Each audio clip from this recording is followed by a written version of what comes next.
A la 1 de la tarde, 7 personas estaban reunidas alrededor de una gran mesa en el salón de conferencias del Departamento de Policía de Vancouver.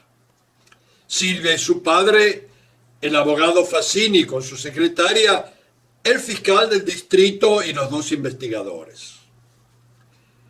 El caso había languidecido por semanas y todos los presentes, el resto del departamento y todo Vancouver tenían interés en el caso y estaban ansiosos de que fuera resuelto. Con todos los presentes al tanto de su reputación y prestando cuidadosa atención a sus palabras, el abogado habló primero y dijo: este había sido un terrible crimen y todos los integrantes debían rendir cuentas.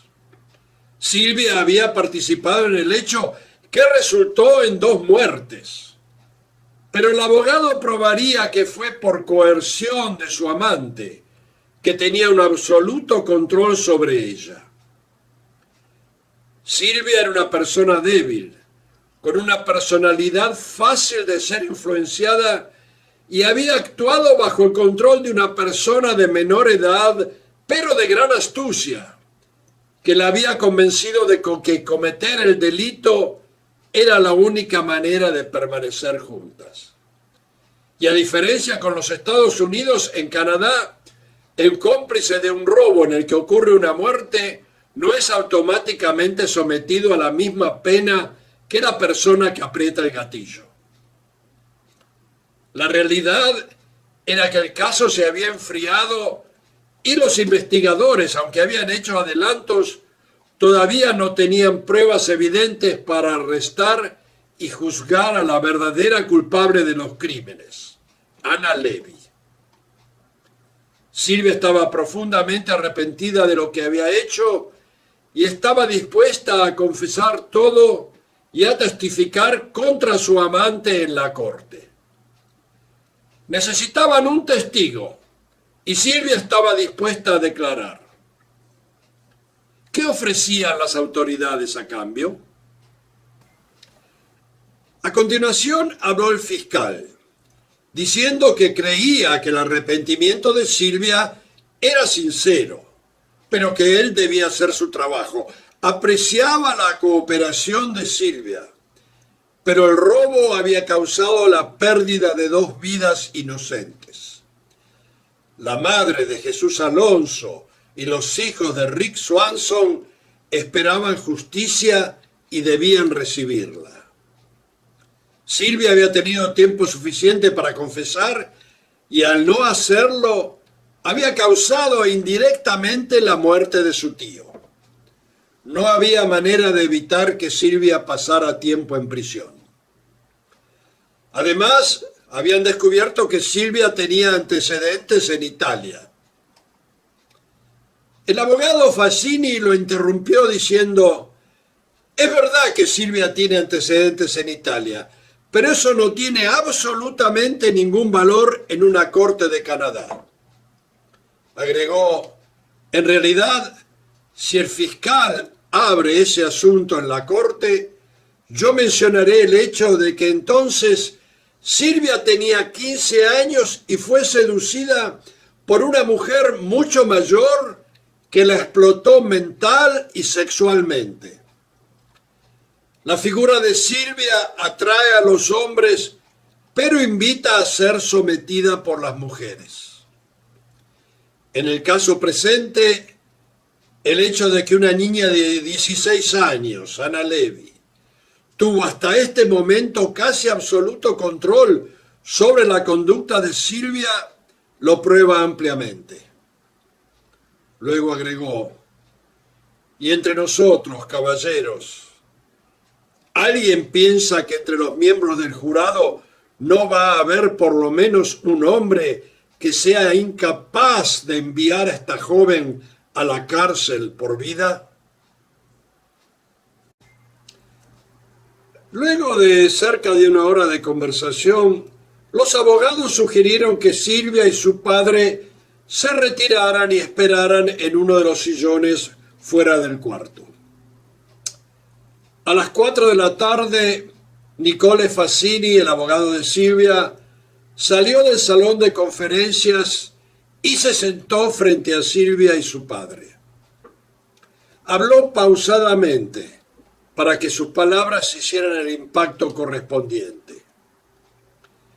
Esto es lo que propone el fiscal, le dijo. Silvia debe declararse culpable y declarar en el juicio de su cómplice Ana Levy. Debido a su cooperación, la sentencia de Silvia será reducida a 6 años de prisión. Silvia es todavía menor, de manera que puede que el término sea reducido a 3 años por buena conducta. Después de cumplir su condena, Silvia deberá cumplir 36 meses de trabajo voluntario. Nada más. Silvia puede ser libre de nuevo en 3 años. Esto es lo que el fiscal va a recomendar al juez. Depende del juez que esté dispuesto a aceptar la recomendación del fiscal o no. Eso no lo sabemos. En otras circunstancias, el señor Barone hubiera gritado indignado: ¿qué? ¿Mi dulce hija Silvia en la cárcel? Nunca. Pero en cambio miró a Silvia y dijo: no tienes que tomar el trato, Silvia. Todavía podemos pelearlo y tu madre y yo estaremos aquí todo el tiempo que dure la pelea. Silvia levantó la vista y dijo: yo pienso que el trato es justo. Más que justo, es generoso. Cuando Ana decidió matar a ese hombre arrojando el camión por una barranca, yo no intervine porque Ana dijo que de lo contrario iríamos a la cárcel por el resto de nuestras vidas y yo le creí. Le creí porque pensaba solo en mí. Lo que propone el fiscal es un precio muy bajo por lo que yo he hecho. Voy a aceptar el trato. El jueves 12 de junio por la tarde, Ana estaba en su cuarto tratando de figurarse qué estaba pasando. Por días había estado tratando de comunicarse con Silvia sin conseguirlo. Silvia no contestaba a ninguno de sus 2 teléfonos. Trató de encontrarse con ella al final de las clases y en otros lugares, pero Silvia había desaparecido. Nunca antes habían pasado más de unas horas sin que Silvia se comunicara con ella. A las 9 de la noche, tirada en su cama, la invadió el presentimiento de que algo muy malo estaba sucediendo. Decidió que era hora de volar. Cerca de la medianoche, sin molestarse en empacar una valija y llevando solo su cartera con su pasaporte, dejó la escuela y tomó un taxi hasta el aeropuerto. Iba a recoger el dinero y tomar el primer tren que se dirigiera hacia el norte. El dinero le ayudaría a llegar hasta el territorio del Yukón y luego de ahí a Alaska. Iba a extrañar a Silvia, pero su libertad era más importante. El taxi llega al aeropuerto, Ana paga el viaje, entra al edificio y camina apresurada hasta donde están las filas de los lockers. Ana no sabe que los investigadores han colocado policías vestidos de civil vigilando los lockers día y noche. Ana es arrestada a la 1 de la mañana tratando de dejar el aeropuerto llevando el bolso con el dinero. Cuando la revisan, los policías encuentran en su cartera un afilado estilete. El día siguiente, a las 9 de la mañana, Ana es presentada ante un juez en la Corte Provincial de British Columbia. Su padre está en la corte en compañía de un abogado dispuesto a pagar la fianza, cualquiera sea el costo. El juez considera que Ana constituye un riesgo. Tiene los medios para dejar el país y evadir su juicio. Pero debido a su edad, Ana tiene 16 años, debe establecer una fianza. El juez decide en $2 millones. Ana debe rendir su pasaporte y llevar un brazalete en el tobillo. Su padre deposita las garantías que cubren el valor de la fianza y Ana deja la corte del brazo de su padre. Simón y Leonor Levy sienten que el cielo se les ha derrumbado encima, pero deciden preparar la mejor defensa posible para Ana.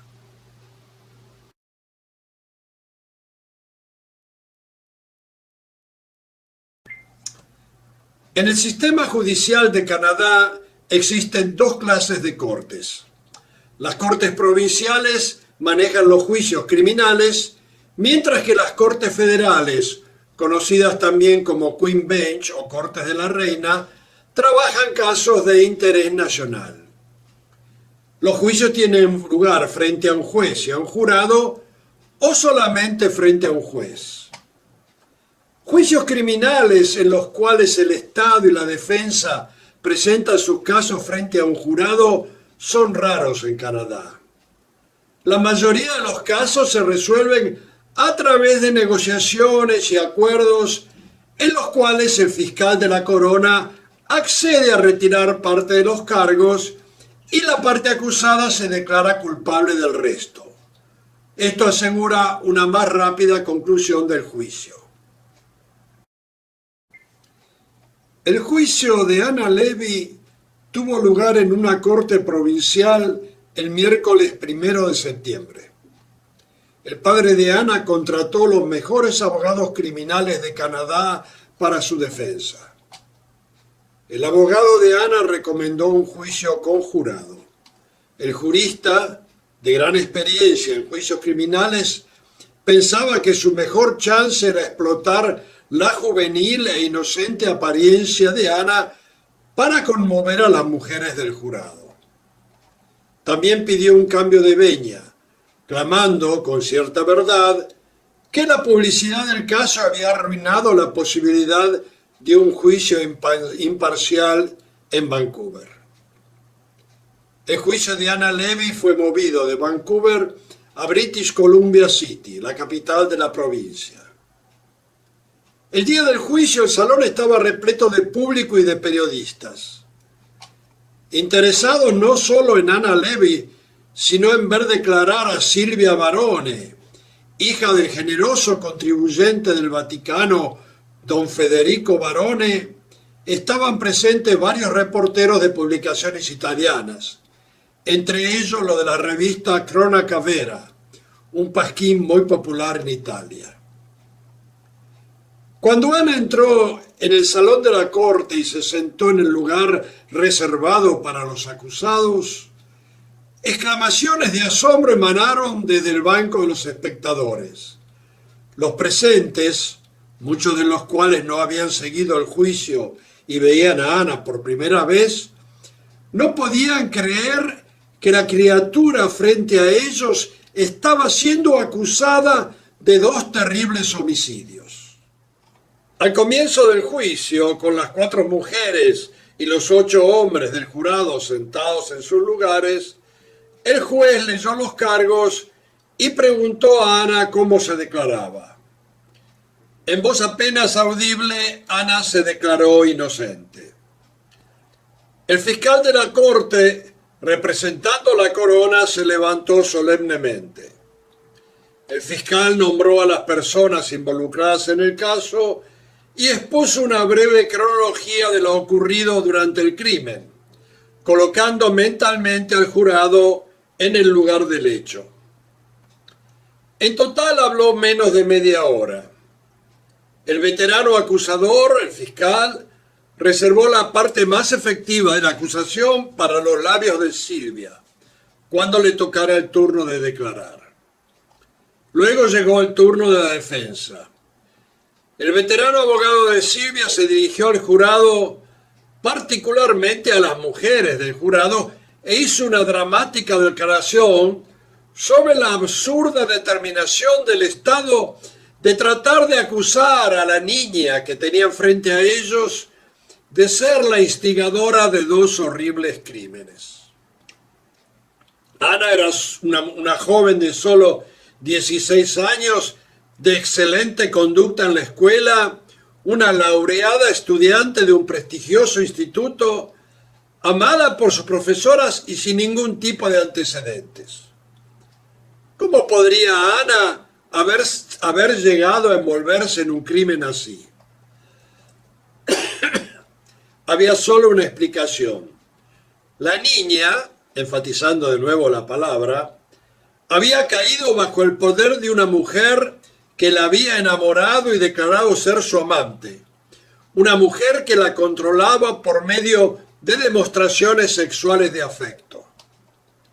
¿Realmente podía pensar el jurado que esa niña podía haber cometido esos horribles crímenes de su propia iniciativa? Ana ni siquiera tenía la edad para conducir sola su propio automóvil. Luego de hablar por cerca de una hora, pidiendo a los miembros del jurado que imaginaran por un momento que Ana era su propia hija, el defensor agradeció al jurado y se sentó. Una vez en su silla, el abogado trató de medir el efecto que sus palabras habían tenido en el jurado, sobre todo en las mujeres. La expresión de los hombres era de duda y algunas mujeres parecían estar al borde de las lágrimas. El abogado se declaró satisfecho. A continuación llegó el turno del fiscal de refutar la declaración de la defensa. Silvia Barone fue llamada a declarar. La entrada de Silvia fue seguida por los expectantes ojos de toda la sala. Silvia vestía zapatos de tacón bajo y un vestido sencillo de color oscuro que no ocultaba las esbeltas líneas de su cuerpo. Lucía el cabello suelto y un discreto maquillaje, lo que resaltaba aún más la belleza natural de su rostro. A pedido del fiscal, Silvia declaró en voz firme su nombre y su edad. Silvia tenía la apariencia de una mujer adulta, pero su voz delataba a una persona joven. El fiscal tenía interés en que el jurado viera que Silvia, a pesar de su apariencia, era realmente una joven de 17 años, solo un año mayor que la acusada. La declaración de Silvia, explicando en detalle lo ocurrido durante el crimen, cambió todo. Silvia, sentada en el banco de los testigos, relató los hechos mirando directamente a los miembros del jurado que la escuchaban fascinados. Luego respondió a las preguntas del fiscal. Sí, dijo con voz firme, ella había estado presente en el robo y participado en el hecho. Luego de algunas preguntas más por parte del fiscal, llegó el turno de la defensa. Silvia respondió sin dudar las preguntas del abogado defensor de Ana con palabras claras y frases espontáneas que demostraban claramente que estaba diciendo la verdad y no recitando frases preparadas por el fiscal. Pregunta: ¿no había sido ella la principal incitadora del robo? Respuesta: no, había sido Ana. De las dos, Ana había sido siempre la más atraída por el dinero. Pregunta: ¿había ella estado presente cuando los dos asesinatos fueron cometidos? Sí, había estado presente cuando Ana acuchilló al chofer y vi a Ana desbarrancar el camión con el guardia adentro. Pregunta: ¿no había ella alentado a Ana y ayudado a cometer los crímenes? No, por el contrario. Había estado de acuerdo en robar el camión, pero había sido sorprendida por el inesperado ataque al chofer y había tratado de convencer a Ana de alejarse del lugar y no causar la muerte del joven guardia. Pregunta: ¿no es cierto que usted tuvo el suficiente tiempo para contar todo a la policía y de esa manera evitar el asesinato de Sergio Santini? Sí, es cierto, pero pensé que Ana había aceptado la situación como yo y no iba a tratar de quedarse con el dinero. Yo amaba a Ana, pero también amaba a mi tío y no hubiera arriesgado su vida por ningún motivo. Su muerte y la del chofer y el guardia pesarán para siempre en mi conciencia. Durante la declaración de Silvia, el rostro de Ana había ido tornándose en una máscara de furia total. Con cada palabra de Silvia, sus ojos lanzaban destellos de rabia contra ella. Entonces, de golpe, ocurrió lo que el abogado más temía. En un instante de la declaración de Silvia, Ana se levantó de su silla y gritó: «Vaca estúpida, si me hubieras hecho caso ya estaríamos lejos con el dinero». El jurado se volvió absorto hacia el banco de la acusada. La actitud de Ana inspiraba miedo. Su cara se había retorcido en una expresión absoluta de ira. El abogado defensor levantó sus manos al aire con expresión resignada, dijo que había terminado la interrogación de Silvia y decidió no llamar a Ana a declarar. El fiscal y el abogado defensor de Ana anunciaron que no llamarían más testigos. El juez dio las acostumbradas instrucciones al jurado y lo envió a deliberar. El defensor de Ana no podía negar que Ana había cometido los asesinatos, pero había tratado de probar que Silvia había sido la fuerza motivadora de los crímenes.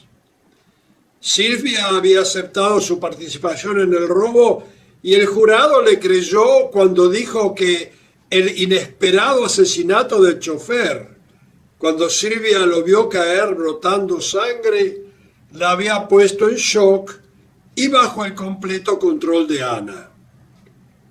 El jurado, que al principio del juicio había estado confundido sin poder saber cuál era la verdad, percibió la realidad de las cosas. La joven Ana, que al principio había parecido ser solo una niña confundida, era en realidad una psicópata. En solo 2 horas de deliberación, el jurado decidió que Ana era culpable de los cargos. 2 semanas más tarde, el mismo juez, con Ana en pie delante de él, le dictó la condena. Ana debía cumplir 16 años de cárcel seguidos por 8 años de libertad condicional. Ana podría salir de la cárcel al cumplir los 32 años. Entre otras cosas, el juez dijo que lamentaba que la edad de Ana le impedía imponerle una pena más severa. Agregó que las circunstancias que había transformado a una niña inteligente, criada y educada en una buena familia en un monstruo, era un misterio que profesionales de la mente más tarde a lo mejor podrían resolver. Ana fue esposada y conducida fuera de la corte. Los sollozos de Leonor Levy, la madre de Ana, que todavía no podía concebir el terrible futuro que esperaba a su pequeña Ana, se escuchaban en todo el recinto. El señor Levy permaneció estoico, sin decir nada.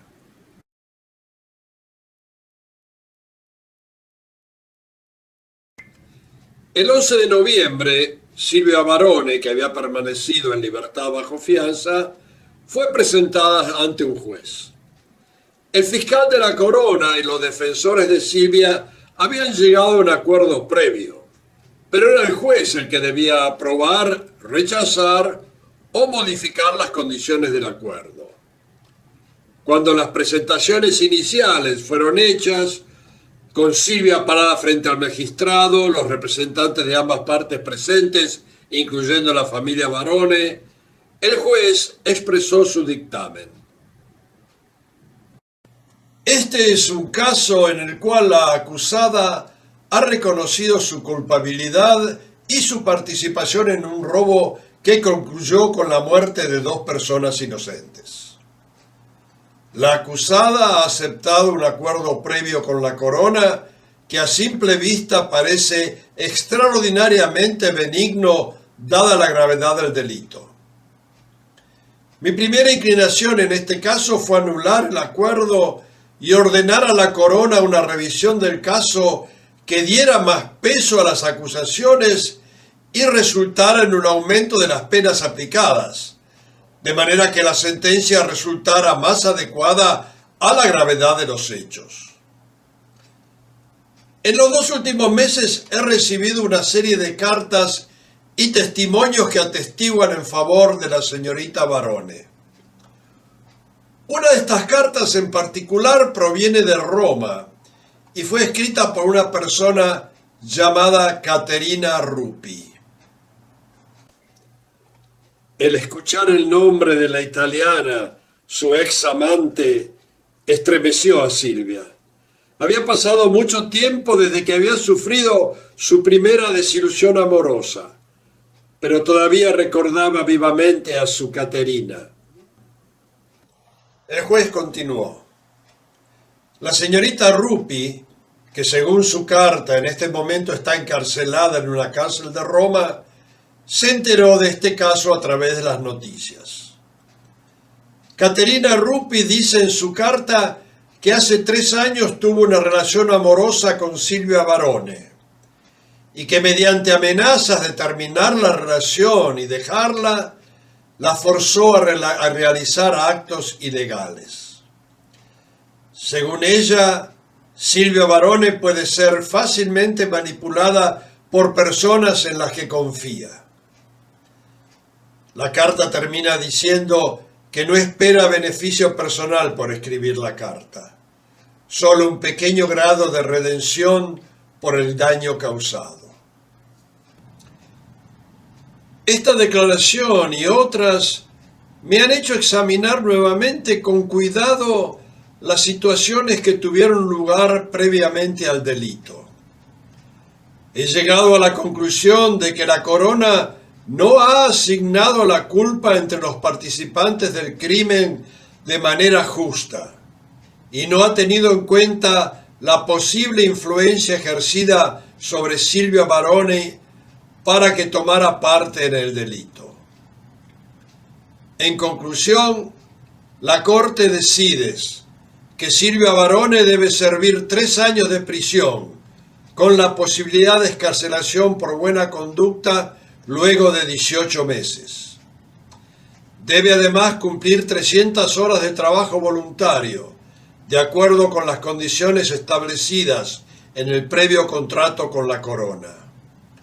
Obviamente, la señorita Barone no ha sabido o no ha tenido suerte eligiendo sus relaciones. La corona espera que Silvia Barone haya aprendido su lección y no repita su error. Caso cerrado. Luego de abrazar a sus padres, Silvia fue esposada y retirada para ser conducida a prisión. El señor Barone y su esposa se retiraron aliviados y agradecidos por la decisión del juez. En el viaje al hotel decidieron que ambos tratarían de pasar tanto tiempo como pudieran en Vancouver para poder visitar seguido a Silvia. La familia Barone estaba ahora separada, pero con la esperanza de volverse a juntar algún día.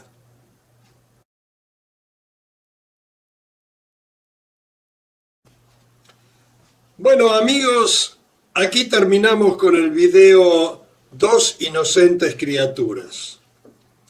Me agradó que mientras estaba publicando, recibía de vez en cuando un email preguntándome cuándo saldría la próxima parte. Debo agregar algo sobre esta historia, debo aclarar algo. A diferencia de todos los videos que yo publiqué hasta ahora, que son historias reales, esta no es una historia real, es ficción. Yo la había escrito hacía un tiempo para un concurso y no fue publicada, pero algunos amigos y personas que la leyeron me dijeron que era lo suficientemente interesante como para ponerla en el video. El título original era Anatomía del robo a un camión blindado. Yo había pasado un tiempo en Vancouver, la ciudad me impresionó, de manera que decidí situar mi historia en esa hermosa ciudad. Y nada más, hasta aquí llegamos, les agradezco su atención y de nuevo les mando saludos desde Chicago, espero verlos en el próximo video y nada más, cuídense, saludos de nuevo, chao.